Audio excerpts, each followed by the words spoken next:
as business owners, how can we attract a diverse clientele, and why is it important to do so? You're going to get a lot out of my conversation with Solita Roberts on this episode of the Speaking Your Brand podcast. More and more women are making an impact by starting businesses, running for office, and speaking up for what matters. With my background as a TV political analyst, entrepreneur, and speaker, I interview and coach purpose-driven women to shape their brands, grow their companies, and become recognized as influencers in their field. This is Speaking Your Brand, your place to learn how to persuasively communicate your message to your audience. Hi, and welcome to the Speaking Your Brand podcast. I'm your host, Carol Cox. Thank you so much for joining me today. I have a confession to make. I hit the easy button earlier this year. And I say this not as an excuse, but as a wake-up call for myself. It was May of this year, and we had an incredible group of women join our Thought Leader Academy. And I couldn't help but notice that almost all of them looked like me, white. This is in no way to discount how much I've enjoyed having each of them in the program, seeing their progress, and being incredibly proud and excited to see how they're going to make positive changes in their communities and industries. And yet I also recognized that something was lost by not having a diversity of races and backgrounds in our program, because I know how much we learn from each other's experiences, perspectives, and ideas. At our team meeting that month in May, our executive assistant, Solita Roberts, pointed this out. And I knew without reservation that I was responsible for this. I wanted to make sure I was doing what I should be doing to provide an inclusive and welcoming environment and to show up in the places where the women don't all look like me. So I invited Solita to come on the podcast so that we could have our conversation about this. So we talk about why it was easy for me to hit that easy button for where I showed up in the first half of this year and the results that led to. My concerns about not wanting to be seen as a white savior parachuting into another person's group. Solita's suggestions on how to show up in communities to empower them. And my 3 big takeaways from what we talked about are around self-awareness, intentionality, and collective effort. This is a really important and powerful conversation. So now let's get on with the show. Welcome to the Speaking Your Brand podcast, Solita. Hey, Carol. Thank you very much for having me. It is truly my pleasure. We know each other pretty well now because you have been working with Speaking Your Brand since December of 2020, which has been fantastic. You are our executive assistant and client concierge. You do an amazing job with that. And in addition to that, you are also an image coach. You have your own business called Style to Impact.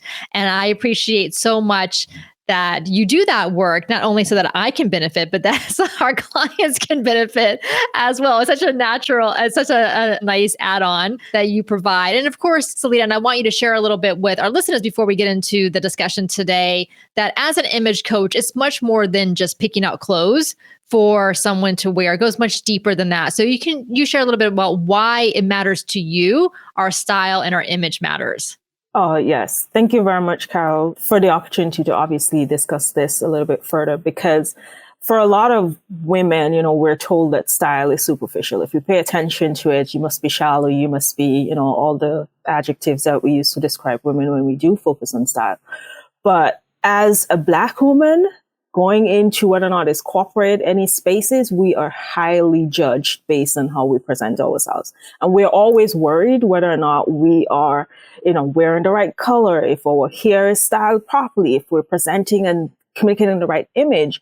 And so I understood as a Black woman the struggles of that, and knowing that it's important how we present ourselves and making that transition easier for Black women and women to know, okay, what do I wear that best suits me, and making sure that I'm appropriately dressed for these environments. So I'm not leaving myself at home before I enter those rooms, because most of the time that's what happens when you're unsure as to what to wear, when you're unsure as to how you're presenting yourself. The easiest thing for you to do is to say, okay, I'm going to leave parts of myself at home. And the work that I do is to really encourage women, and specifically Black women and women of color, to show up as their authentic selves within this space. Because when we show up as our authentic selves, it means that hopefully that's the work that I'm working on, is to make sure that women are using their voices, to make sure that you feel confident to raise your hand and say, I'm next for that executive position, to raise your hand and say,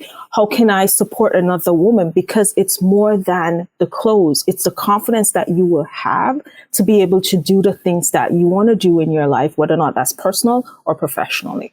And Solita, you know, of course, that I follow you on LinkedIn because that's where I hang out. I know you're also on Instagram, and we'll make sure to include those links in the show notes so the listeners can follow you there as well.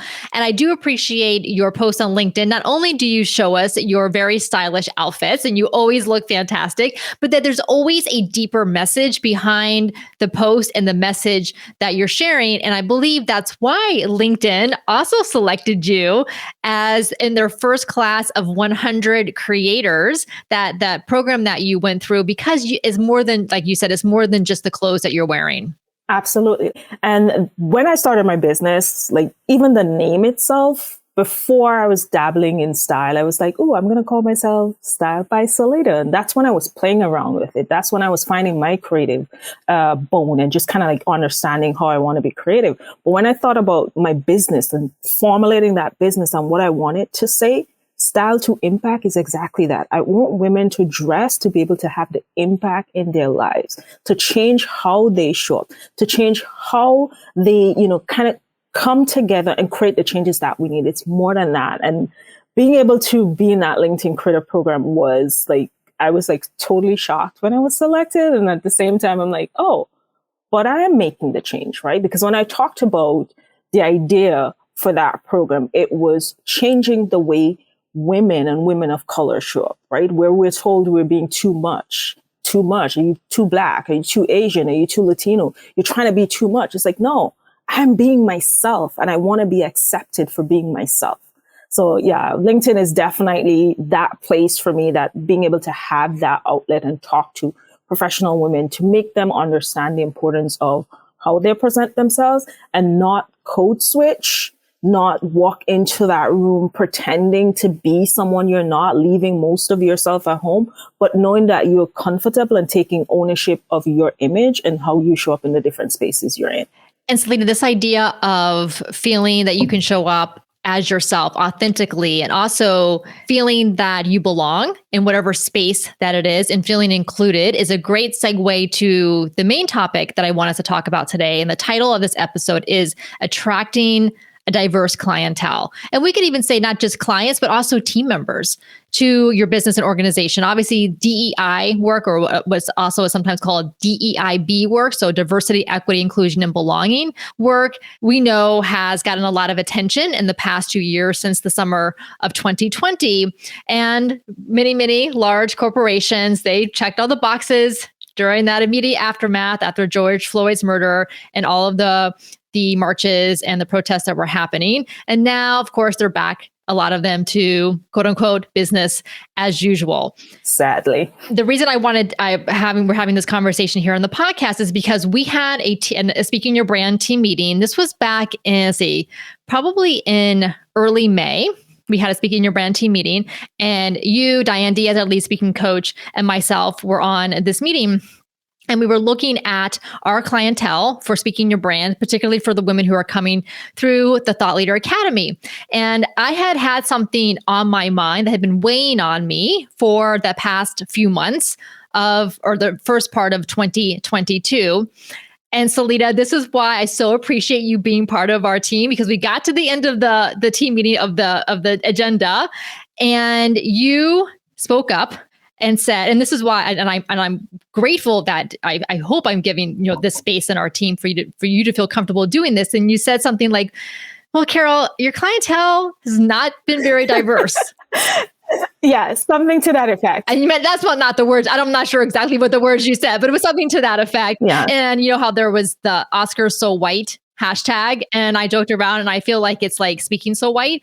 And this is not to say anything about the women who are clients of Speaking Your Brand and the women who are in Thought Leader Academy and Catalyst. They are incredible. And I am so proud and so inspired by every single one of them. And yet I also know how much richer our conversations are in our programs when we have a diversity of women in them, specifically diversity of races and ethnicities, in addition to diversity of industries and backgrounds and experiences and things like that. And I have known that I see the women who are coming in, and I recognize this. And I also knew it was 100% on me. Yes. That this is where we ended up, because as every good business person knows, what is happening currently, and like say the current quarter, is because of whatever you set up the past quarter or the past 6 months. Absolutely. And so Diane, you and I had this conversation about, okay, so what is it that I had been doing and hadn't been doing? And then what can we now do differently? What can I do differently? First of all, I want to say the importance of creating spaces for your team to have these conversations, right? To feel comfortable to have these conversations, to know when you do broach the topic, it's not going to be taken as you're being aggressive, you're bringing up something, like it's not going to be taken in that negative vein. And so I appreciate you creating that space for me to talk about it, for me to bring it up and being open to having the discussion, because that's the other part of it. You know, we can bring up these conversations, but those in leadership positions must be open to having the conversation and then doing something about it. And so I want to applaud you for that. And the other thing I wanted to touch on, as you said, the women that come through Speaking Your Brand and the Thought Leadership Academy, amazing women. And one of the reasons why I brought that up, because of how impactful it has been on those women and what they're doing and how they're changing lives after they leave Speaking Your Brand, after they, develop their thought leadership. It's just, for me at that moment, it's like, how can we get more women to do this? Because when we have different industries, that means that we have women speaking up and doing the work to change the different industries that they're in. And then we also, it's just a domino effect of the changes that we can have. And for me as a Black woman, I'm looking around, and I know I think I remember asking you the question, and it's like, there's nothing in your marketing that I can say, okay, this is what you're doing wrong, right? Or this needs to change, or specifically like you're marketing to one group. It's a matter of, for me, and the other question I did ask myself is like, is it a case where Black women and women of color aren't familiar or know that there's such a thing as that we can become thought leaders, right? So I had to ask myself those questions first, and then I had that conversation with you. And so when I looked at the spectrum of it, looking at the whole of it, it's not, and sometimes I think this is where companies, I'm not going to say I'm a DEI expert. I'm not going to say, that I have that type of expertise, but I'm a human being.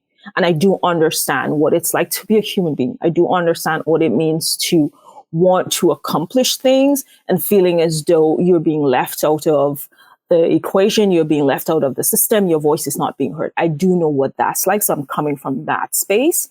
And so what I notice, and maybe why some companies are struggling in this way, is yes, you're doing all the marketing work. You're talking about the importance of using your voice as a woman. You're talking about the importance of, becoming expert in sales, and you're talking about equal pay for women.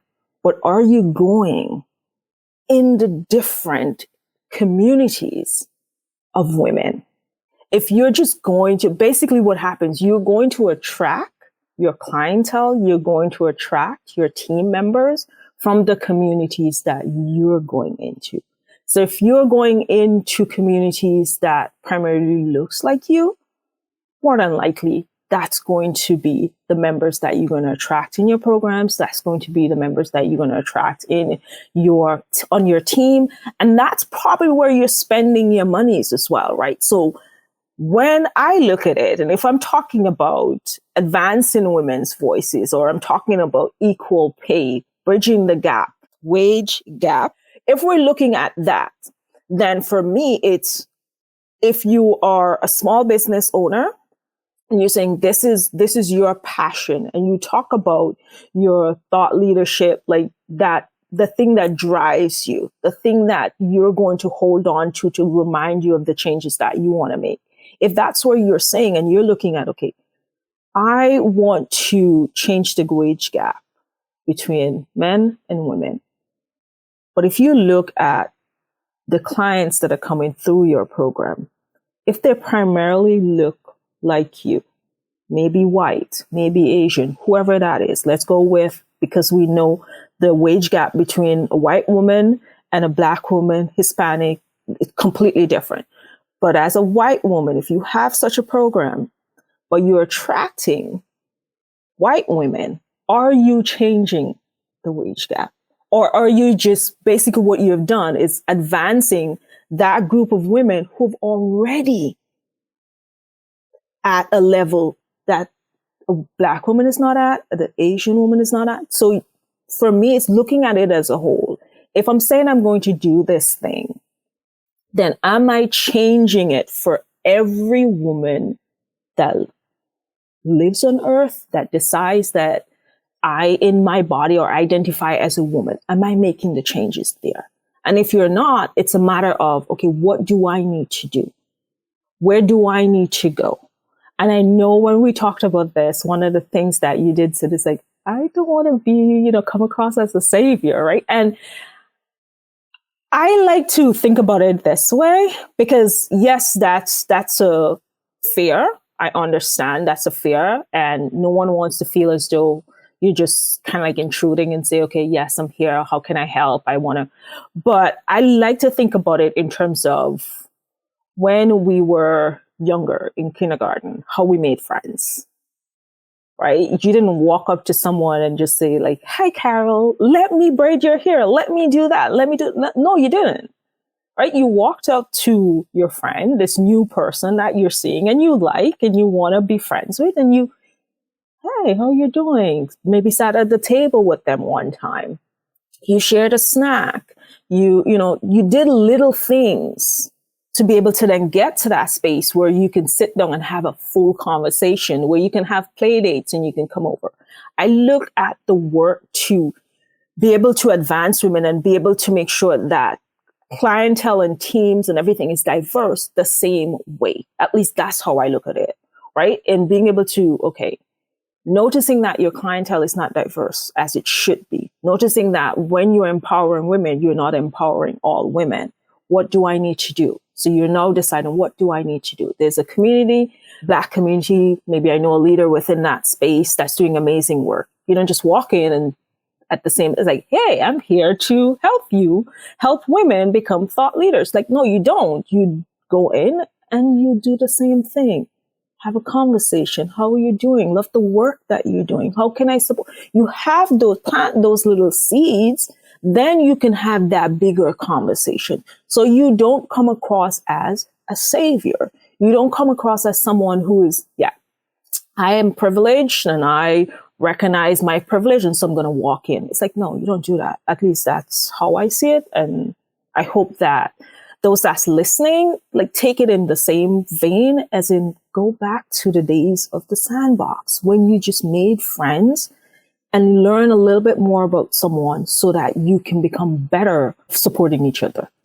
And Solita, I so appreciate these very tangible tips to make it not so much easy, but in the sense that it's really about relationships. It's really about caring about other people and about showing up for other people and providing that support to other people. In this case, it would be Black women and women of color. And when I had mentioned to you about, because there's, I've read the books, Me and White Supremacy and other things. And there's this idea of, as white women, we have historically like gone into a place and be like, oh, I can save you all. Like, I got it. Like, I got the answers. I got the solutions. I'm here now. And Diane and I are very cognizant that is definitely not what we want to come across as that.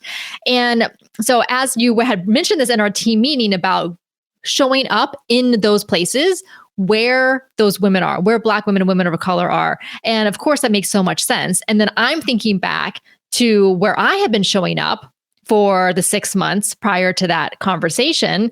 And listeners, you all know that I'm very honest and transparent. I was hitting the easy button. I got an invitation to speak somewhere. It was mostly white women because that's who their community was. That's who their network was. I would say yes, because it was easy, show up, do my presentation. And then that's where the clients came from. And I wasn't doing the work not that it's hard work, but it takes time, it takes focus, and it takes intention to do it. And I wasn't doing it. And that was reflected in the results or the lack of results that I was getting in speaking your brand. And then I think back to say 2020, and our first couple of cohorts of the Thought Leader Academy were much more diverse. And then I look back and think, oh yes, because I was showing up on podcasts hosted by Black women, because of the relationships that I was building at the time. And we hosted our Brave Bold Beyond live virtual summit, which had I think of the first summit, we had 10 women speakers. I think maybe 9 of the 10 were women of color.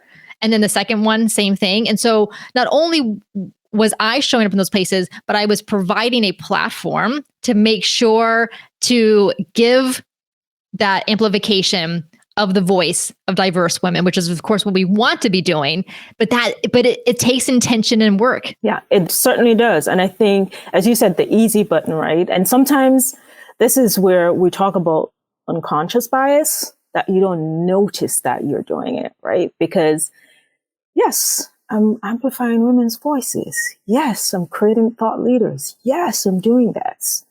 Yes, I'm passionate about women's history. Yes, I'm passionate about moving women forward. And so you're doing it, right? You're doing it, but it's to be intentional and to notice. You have to be that much more self-aware when you're a leader, and when you're saying that I want to be a leader, when you're saying that I want to make changes in the world. You have to be intentional. You have to be self-aware. What am I doing to change the group of people that I'm saying I want to change, right? It's being intentional about that and knowing that to make that change, you have to do the hard work. You have, or in some cases, the uncomfortable work, because I'm uncomfortable because I really don't want to be the savior. I really don't want to go out there and feel and show up and make it persons assume trying to be a savior. And so we hit the easy button and we, kind of, it's like, yeah, I'm amplifying women's voices. Yes, I get, 2 or 3 women, Black women and women of color that will come through, but you're not conscious of the fact that if more women of color, more Black women are not passing through your program, are you actually changing the voices and amplifying women's voices, right? I know we talked about this a little bit offline, in that we look at it from different, like you have a circle, you're in the middle. And when you go into different industries, like you're tapping women from different industries, they're now going into their industry and then they're making the changes. If we have 4 women of color in different industries, then they are able to go into those industries and then make the changes. What happens? A woman decides that, okay, I'm going to speak up on women's rights and equality. And she has the confidence, because you've now given her the tools to be able to craft her signature talk. You've given her the tools to say, I want to do a TED talk. I want to go into companies and talk. I want to deliver presentations. And then she goes in, because now she's confident in in knowing that she has the tools. Go into that organization, have that conversation with women, a diverse group of women who are now empowered to say, okay, what changes? What can I do to change how women are being perceived in society? What can I do differently? And so by just having one more voice in the room, we're able to then change maybe 10 women, 15 women, 20 women. And that's the only way we can do it, if we are being more intentional about the group of women that we're attracting, the diversity of our clientele, of our team. Just be intentional about it. Like, I know as a Black woman, yes, I understand like the different struggles and challenges that we have, and we've talked about it, and we have to form communities sometimes that's supportive of ourselves. Like, we have to see that representation. Women of color, we have the same issue. But to change the spectrum, to change how women are seen and viewed in society, we can't do it alone, right? We can't do it separately. We can't do it from, okay, you do it from a woman of color, you do it from a Black woman, you do it from a white woman's perspective. Like, no, we can't. Collectively, that's how we change it. Like, this part of me gets very emotional whenever I go into, I think what happened to me once, and I keep saying this, I'm going through a crisis of meaning where I'm trying to find my place and understanding as to how do I, as a woman and as a Black woman, ensure that not only am I using my platform and my voice to create change, but able to empower other women to do, to do the same thing and show up for themselves. And that's why Style to Impact is like, it means a lot to me because I get to do that work there. But I look at it in terms of when we think of how we want to move forward, how do we say no more? How do we say collectively we're doing this? I'm digressing here a little bit. I was at the Tory Burch Foundation Embrace Ambition Summit a couple of weeks ago. I don't remember the speaker, but she was not from the US. But the question that was asked, how is it they're doing so well? I want to say it was Ireland. I don't quite remember the country. That when it comes to women coming together, when it comes to the advancement of women, that they're so far ahead. And the question was asked, how come, what are they doing differently? And what is it we need to do here in the US? And the answer was that the speaker gave, we need to be a collective. We need to work together. And we're not doing that. Yes, I do understand that Black and brown women, we do need that representation. We do need to see it because of history. We do need to see it. But we also need white women to come and say, hey, I'm going to show up with you based on I don't have the same experiences. I don't have the same challenges as you, but I'm going to show up. So for me, when I show up to an event that says, all women forward, and I look around the room, and that room is not a representation of every race, every person that identifies as a woman, that bothers me. That makes me sad because you did not accomplish what you said you want to do.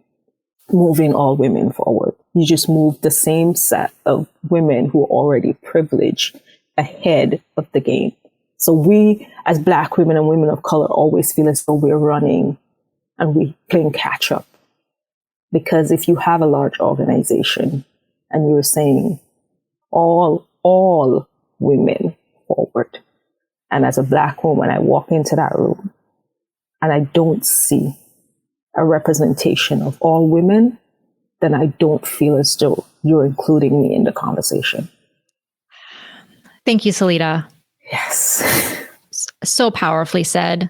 Really, I so appreciate you and you being willing to share this with not only with me, but with our listeners.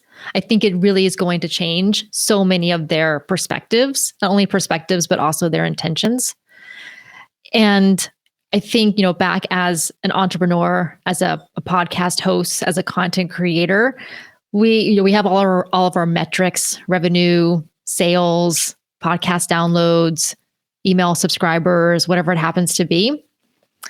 But do we have any metrics around where am I showing up as an entrepreneur, as a speaker? What do those groups look like? What do those communities look like? How can I show up, like you said, to stand side by side, not to take charge, not to take the lead, not to be the keynote speaker at a Black women's event? That's definitely not the place that I want to be. I want to be there to amplify and to support the organizations that already exist. And again, what you mentioned is that how can I use the platform that I have built with the privilege that I have to help move some of those women, individual women, but also those organizations and businesses forward in any way that I can. Absolutely. And that's it. You have to, self-awareness for me, it's so critical in everything, for me, in everything that I do. And I know there's this notion that we need more love in the world. I honestly believe that we need to be a lot more self-aware as individuals. If we are more self-aware, then we are able to spread more love. Then we're able to do and create the different changes that we want. So that's a critical part for me, is to be self-aware. just sit down. It's not about saying, okay, I need you to go out for, everyone that's listening. It's not for me. I'm not saying, oh, go out and then just change your entire spectrum. It's like, sit down and ask yourself, what am I doing? What is my purpose? I'm trying to think of the phrase that you use, thought leader, like that, power statement, I think it is. Oh, yes. Yeah. Thought leadership power statement. Exactly. Like create your power statement. And when you document your power statement, what are you saying that you want to do? What's the issue that you're seeing in the world that you want to change? And then make a list of how am I going to go about changing that? And I've already started. What do I need to do to change that? For if you're a women empowerment group, if you are focused on Latinos or whatever section, are you doing the work to bring women together? Are you doing the work to make sure that you're not just continuing certain levels of privilege? And that's it. Be self-aware. Just sit down, be as self-aware as possible to say, okay. Because at the end of the day, yes, I understand revenue, bottom line. Yes, we want to make that. But when you think of your power statement, the thing that drives you at the end of the day, can you say you have successfully amplified women's voices? Well, not at this moment. And it is something that, again, I'm grateful for you, Solita, for having this conversation with us. And the words that I take away from this are self-awareness, intention, and collective effort. Yes. That is it. Solita, listeners can find you on your website, styletaimpact.com. I mentioned that you're also active on LinkedIn and Instagram, so I will make sure to include those links in the show notes. And again, thank you so much for coming on the Speaking Your Brand podcast and for all of the conversations that we have behind the scenes and for the incredible, important work that you do with the women that you help as well. Thank you very much for having me, Carol. I appreciate it. And I appreciate you being open to having the conversation and doing the work as well. Thank you again to Solita for being willing to come on the podcast to have this conversation with me. If you need a stylist to find outfits for you, whether it's for speaking engagements or just for your everyday work, she is the person to go to. Our clients who have worked with her have raved about her. You can find Solita on LinkedIn as well as at styletaimpact.com. Until next time, thanks for listening.